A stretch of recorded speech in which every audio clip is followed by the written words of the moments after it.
Hello friends, welcome to Maruti Prasad Buttanagari YouTube channel. Today here we have a video on usage of should be. అంటే should బీని ఎలా వాడతాం అనేది ఈరోజు క్లాస్లో explain చేయడం జరుగుతుంది.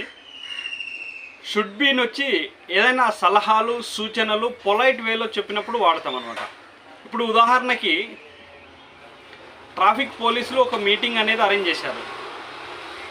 మీటింగ్ అరేంజ్ చేసినప్పుడు పబ్లిక్కి వాళ్ళు ఈ విధంగా చెప్తూ ఉంటారు, you should be following traffic rules, అంటే మీరు ట్రాఫిక్ నియమాలు పాటిస్తూ ఉండాలి.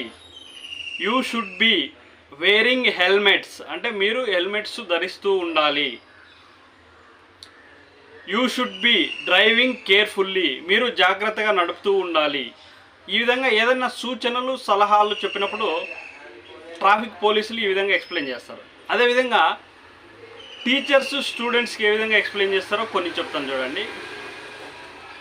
You should be silent in the class room, అంటే మీరు క్లాస్లో నిశ్శబ్దంగా ఉండాలి.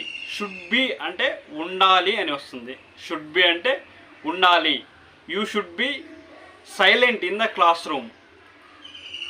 You should be studying for your exams, అంటే మీరు మీ ఎగ్జామ్స్కి you should be studying for your exams, మీరు మీ ఎగ్జామ్స్కి చదువుతూ ఉండాలి.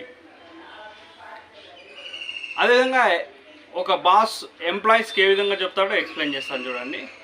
బాస్ ఎంప్లాయీస్కి వచ్చి you should be punctual to work, అంటే మీరు సమయానికి వర్క్కి రావాలి.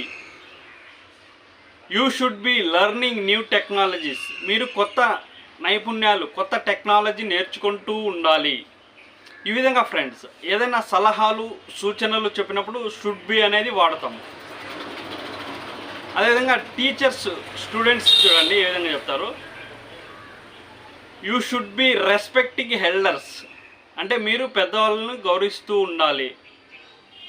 ఈ విధంగా మనము షుడ్ బీ తర్వాత ఐఎన్జీ ఫామ్ వాడి ఇలా సూచనలు సలహాలు పొలైట్ వేలో చెప్పినప్పుడు వాడతాం ఫ్రెండ్స్. ఇదే విధంగా ఈ క్లాస్ నచ్చినట్లయితే లైక్ చేసి షేర్ చేసి సబ్స్క్రైబ్ చేయండి. మీరు ఈ విధంగా డైలీ కొన్ని సెంటెన్సెస్ నేర్చుకుంటే మీరు కూడా మంచి ఇంగ్లీష్ మాట్లాడతారు. Thank you friends.